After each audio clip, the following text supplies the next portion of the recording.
అమ్మవారి నిమజ్జనము మంచి నది ప్రవాహంలో ఒక పుణ్యక్షేత్రంలో చేయాలని సంకల్పం తీసుకున్నాం. ఆ మొదటి సంవత్సరం నుంచి కూడా మేము ఒక్కొక్కసారి ఒక్కొక్క పుణ్యలో నిమజ్జనం చేయడం జరుగుతుంది. మొదటిసారి వచ్చేసి మేము ఫస్ట్ విజయవాడ అమ్మవారు మనకు అక్కడి నుంచి మనం ప్రథమంగా అక్కడి నుంచి తీసుకున్నాం కాబట్టి విజయవాడ నుంచి స్టార్ట్ చేసినాం. అంటే ఫస్ట్ మొదటిసారి విజయవాడ, రెండవసారి జోగులాంబ, మూడవసారి బాసర, నాలుగోసారి ఏడుపాయల, ఐదోసారి శ్రీశైలము, ఆరోసారి ధర్మపురి, ఏడవసారి కాళేశ్వరము, ఎనిమిదవసారి భద్రాచలం, ఈసారి 9వసారి మళ్ళీ నవరాత్రులు నవవసంతాలు పూర్తి చేసుకున్న సందర్భంగా మళ్ళీ విజయవాడ అమ్మవారి దగ్గరికి వెళ్ళి దర్శనం చేసుకుని నదిలో నిమజ్జనం చేయాలని అనుకున్నాం.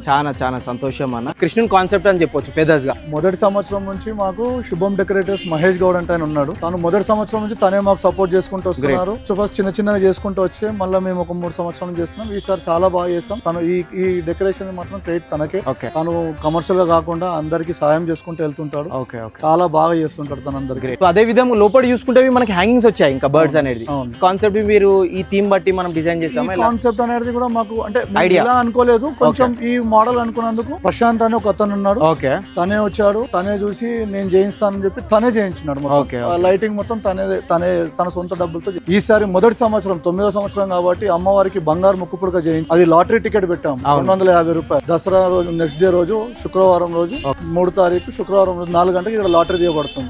మనకి అమ్మవారికి ఇంకా 2 రోజులు టైం ఉంది. ఎవరైనా లాటరీలో పాల్గొనొచ్చు. ఆ టికెట్ అనేది మనం ఎవరి ద్వారా మనం తీస్తాం. చిన్న పిల్లలతో తీస్తాం. ఎందుకంటే పెద్దవాళ్ళు తీస్తే మళ్ళీ బాగుండదు అన్నట్టు చిన్న పిల్లలు, పూర్తిగా చిన్న పిల్లలతో వాళ్ళకి అభం శుభం తెలియదు, టికెట్ ఎవరిదో తెలియదు కాబట్టి చిన్న పిల్లలతో తీద్దాం అనుకుంటున్నాం.